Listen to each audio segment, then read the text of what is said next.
Hello बच्चों, स्वागत है आपका हमारे चैनल पर्सनल ट्यूटर में। मेरा नाम है ऐश्वर्या शर्मा एंड मैं आपको पढ़ा रही थी chapter number 4 the freedom struggle of 1857। तो ये चैप्टर हम ऑलरेडी स्टार्ट कर चुके थे और ये है इस चैप्टर का लेक्चर नंबर 2। चलिए स्टार्ट करते हैं। हमने स्ट्रगल बिफोर 1857 पढ़ा, देन हमने causes for the struggle of 1857, economic causes, after that social causes, political causes, फिर डिसकंटेंट अमॉन्ग इंडियन सोल्जर्स पढ़ा, इमीडिएट कॉज पढ़ा, द आउटबर्स्ट पढ़ा and after that scope of the struggle हमने पढ़ लिया। Now हम पढ़ते हैं leadership of the struggle. During the 18th CA Common Era, after the weakening of Mughal Empire, invaders like Nadir Shah Abdali attacked India. The Marathas understood that Mughal Empire cannot react to these foreign invasions and took up the responsibility of safeguarding India.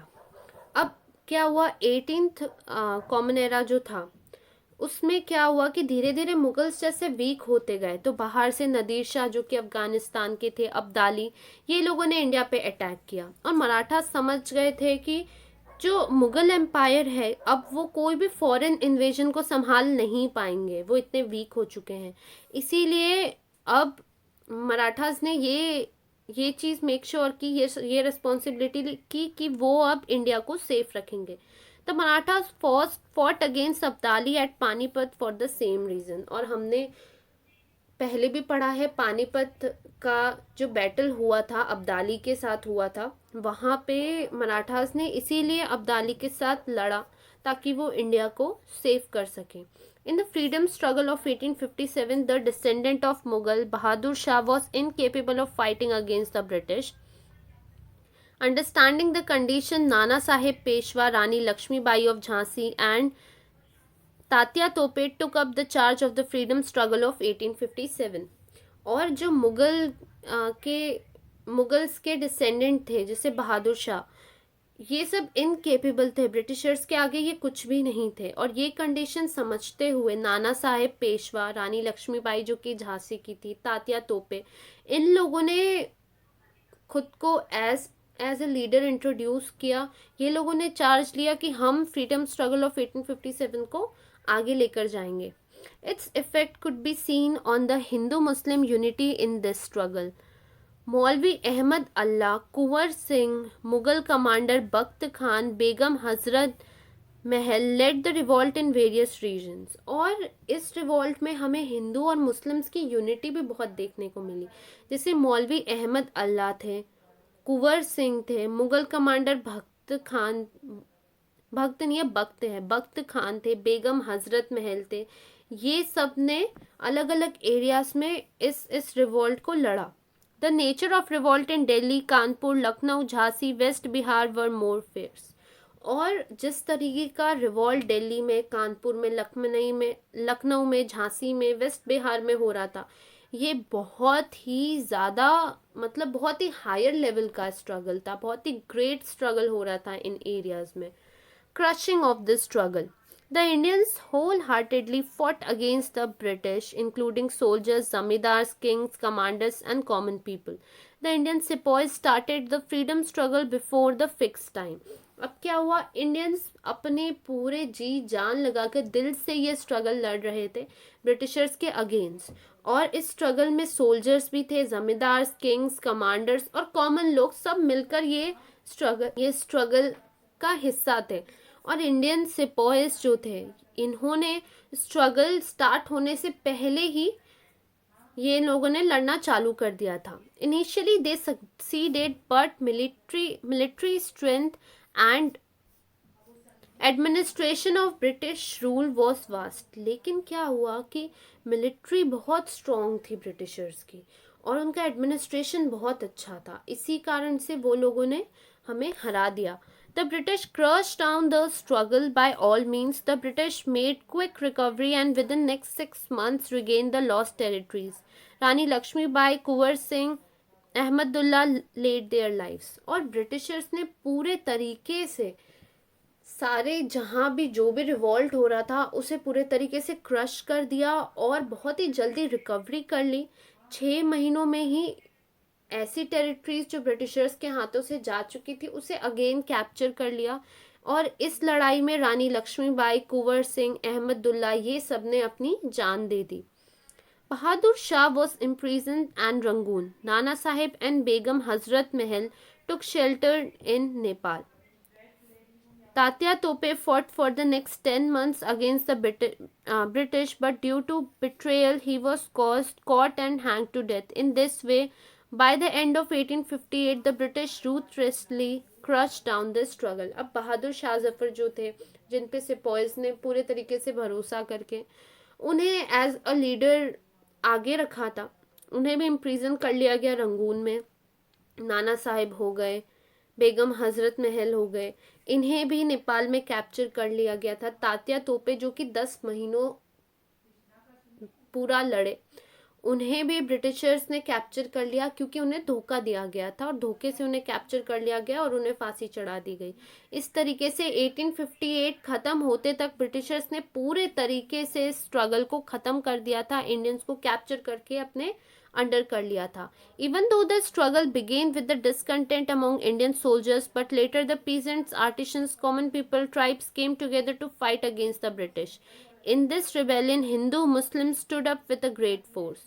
और ये struggle तो start Indian soldiers के discontent से हुआ था. Indian soldiers को Britisher से problem थी कि वो उन्हें सैलरी नहीं देते थे, अलाउंसेस नहीं देते थे, और जो मैंने आपको कार्टेजेस का बताया, इस तरीके की चीज़ें हो रही थी. इनसे स्टार्ट हुआ था, पर धीरे धीरे पीजेंट्स, आर्टिशंस, कॉमन लोग, ट्राइब्स, ये सब ने ये स्ट्रगल को ज्वाइन कर लिया था. और इस स्ट्रगल में हिंदू मुस्लिम सब एक होकर साथ में खड़े थे. Their common aim was overthrowing the British from India. और सबका एक ही मोटिव था कि ब्रिटिशर्स को हमारे देश से बाहर निकाल फेंकना है. There was an inspiration of gaining independent behind this struggle, and therefore this freedom struggle gained a national form. और ये जो स्ट्रगल था, सबसे पहली बात, ये पहला स्ट्रगल था ब्रिटिशर्स के अगेंस्ट जहाँ पे हर कोई खड़ा हुआ था. और नेक्स्ट बात ये है कि ये एक फ्रीडम स्ट्रगल था. यहाँ पे सिर्फ एक ही ऑब्जेक्टिव था हर रिवॉल्ट करते हुए आदमी का, कि हमें फ्रीडम चाहिए, हमें आज़ादी चाहिए. और इसीलिए ये स्ट्रगल स्ट्रगल ने नेशनल स्ट्रगल का फॉर्म आगे चल के ले लिया. Cause of failure of the struggle, क्यों ये स्ट्रगल फेल हो गया, ऐसा क्या हमने देखा है स्ट्रगल बहुत ज़्यादा ही पावरफुल था, बहुत सारे लोग थे, और मतलब लोगों का गुस्सा ऐसा था कि वो कुछ भी करने को तैयार थे. बट आफ्टर दैट ऑल्सो ये स्ट्रगल फेल क्यों हुआ? The struggle of 1857 became unsuccessful due to following reasons. 1857 के स्ट्रगल के अनसक्सेसफुल होने के पीछे ये रीजन्स हैं. The struggle was not comprehensive. The struggle did not take place simultaneously all over India. Its intensity was more severe in north, but Rajputana, Punjab, some parts of Bengal and northwest India remain aloof. अब ये जो struggle है ये हर जगह नहीं हो रहा था. सबसे बड़ी बात ये है कि हर कोई स्ट्रगल का पार्ट नहीं था. नॉर्थ इंडिया में स्ट्रगल बहुत अच्छे तरीके से हो रहा था, हर प्लेसेस में हो रहा था, लेकिन Rajputana, Punjab, lack of central leadership. There was no commonly accepted leader to fight against the British. Due to this, there was no uniformity in the struggle against the British. Next reason ये था कि कोई central leadership नहीं थी. मतलब कोई भी ऐसा पर्सन नहीं था जो कॉमनली एक्सेप्टेड लीडर हो, मतलब एक लीडर हो और वो सबको एक्सेप्टेबल हो. ऐसा कोई लीडर सामने खड़े नहीं हुआ था ब्रिटिशर्स के अगेंस्ट, और इसी कारण से यूनिफॉर्मिटी नहीं थी. मतलब जो स्ट्रगल था वो यूनिफॉर्म नहीं था, इस कारण से वो स्ट्रगल फेल हो गया. नेक्स्ट है, most of the feudatory princes remained aloof. Just as the common people suffer due to British rule, similarly the princes also were suffering, but except a few others remained faithful to the British. अब क्या हुआ कि बहुत सारे ऐसे princess थे, ठीक है, प्रिंसली स्टेट्स थे जहाँ पे कोई प्रॉपर लीडर नहीं था, और इसी कारण से जैसे कॉमन लोग सफ़र कर रहे थे वो लोग भी सफ़र कर रहे थे. और मैक्सिमम जो प्रिंसेस थे वो तो, या प्रिंसली स्टेट्स थे, वो तो ब्रिटिशर्स पे ही डिपेंडेंट थे. Lack of military tactics. Indian soldiers were brave but did not use tactics. They captured Delhi but could not retain it. Similarly, the Indian rebels had limited armed supply. The British had economic strength, disciplined army, enough stock of latest arms and experienced army general. अब हमारे Indians के साथ क्या problem थी कि जो military tactics, tactics क्या होते हैं, मेथड्स, वेज, जो एक मिलिट्री के वेज होते हैं, ठीक है, वो चीज़ें इन लोगों के पास नहीं थी। इंडियन सोल्जर्स ब्रेव बहुत थे लेकिन उनके पास तरीके नहीं थे। इसी कारण से उन्होंने दिल्ली तो कैप्चर कर लिया पर उसे रिटेन नहीं कर पाए। साथ ही साथ जो भी इंडियन रिबेल्स थे उनके पास आर्म्स भी, मतलब उनके पास जो भी हथियार चाहिए वो चीज़ें भी कम थी। ब्रिटिशर्स के पास पैसा भी बहुत था, एक बहुत अच्छी डिसिप्लिन आर्मी भी थी, बहुत सारे आर्म्स भी थे और आर्मी जनरल्स भी थे। इसी कारण से ब्रिटिशर्स उस स्ट्रगल में जीते। Since transport and communication was in the hands of British, their movements were swift. Due to this, the Indian sepoys could not succeed. War was fought not only based on bravery but also through military strategies. जितना भी transport और communication था वो Britishers के हाथ में था, इसीलिए वो यहाँ से वहाँ बहुत आसानी से मूव कर पा रहे थे। और जो इंडियन सिपॉयज थे इसीलिए वो जीत नहीं पाए। और वॉर सिर्फ ब्रेवरी के नाम पे नहीं लड़ा जाता। यदि हमारे इंडियंस ब्रेव बहुत थे, उन्हें किसी से डर नहीं लगता था, वो लड़ सकते हैं, लेकिन सिर्फ ब्रेवरी पे कोई भी वॉर या कोई भी रिवॉल्ट जीता नहीं जाता। उसके लिए मिलिट्री भी उतनी स्ट्रांग चाहिए और इंडियंस के पास वो नहीं थी कहीं ना कहीं, इसलिए ये स्ट्रगल अनसक्सेसफुल हुआ। International situation favourable for British. The Crimean War with Russia was just over. The British won the war. They had trade relationship with different countries in the world. The naval strength of British was vast, whereas the Indian rebels were isolated. अब क्या है कि Britishers के साथ जो उनकी international situation थी वो भी बहुत अच्छी थी। क्या हुआ था, एक क्रिमियन वॉर था जो इंग्लैंड और रशिया के बीच चल रहा था, जो ब्रिटिशर्स उसी समय जीते थे। और साथ ही साथ ब्रिटिशर्स का दूसरे कंट्रीज़ के साथ ट्रेड रिलेशन भी अच्छा था, जो उन्हें कभी भी सपोर्ट करने को तैयार हो जाएंगी। साथ ही साथ ब्रिटिशर्स के पास नेवी भी बहुत अच्छी थी और जो इंडियन रिबेल्स थे वो पूरे तरीके से अकेले हो चुके थे। नाउ कमिंग टू, अब हमने क्या पढ़े, कॉजेस पढ़े कि क्यों फेल हुआ था ये स्ट्रगल। अब हम पढ़ते हैं consequences of the freedom struggle, end of rule of east India company.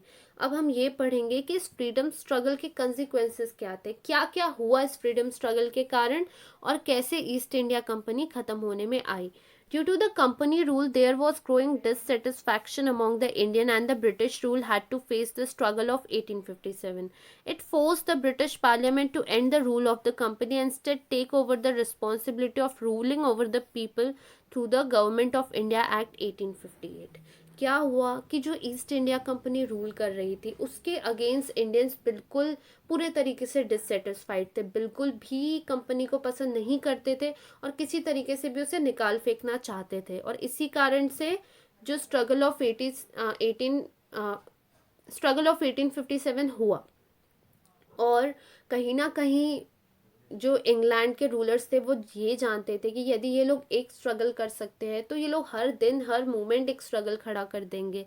इसीलिए ब्रिटिश पार्लियामेंट ने कंपनी को इंडिया से निकाल फेंका और फिर एक नया एक्ट लाया which was government of India act 1858 और इसके थ्रू इंडिया को रूल करने लगे। The Governor General was now designated as the Viceroy of India. Lord Canning happened to be the last Governor General and the first Viceroy of India. A new post called Secretary of State was created in the British government to look after the affairs of India. अब जो हर जगह governor general use किया जाता था, उस governor general की जगह नया डेजिग्नेशन लाया गया as viceroy of India. Lord Canning जो थे वो लास्ट गवर्नर जनरल थे हमारे देश के और वो पहले वाइसरॉय ऑफ इंडिया बन गए। कुछ नए पोस्ट थे जिन्हें इंट्रोड्यूस किया गया था, जैसे सेक्रेटरी ऑफ स्टेट का जो पोस्ट है वो इंट्रोड्यूस किया गया था ब्रिटिश गवर्नमेंट के थ्रू, जो इंडिया के अफेयर्स को संभालेंगे। Queen's proclamation. Queen Victoria of England issued a declaration addressing the people of India. All Indians are our progeny.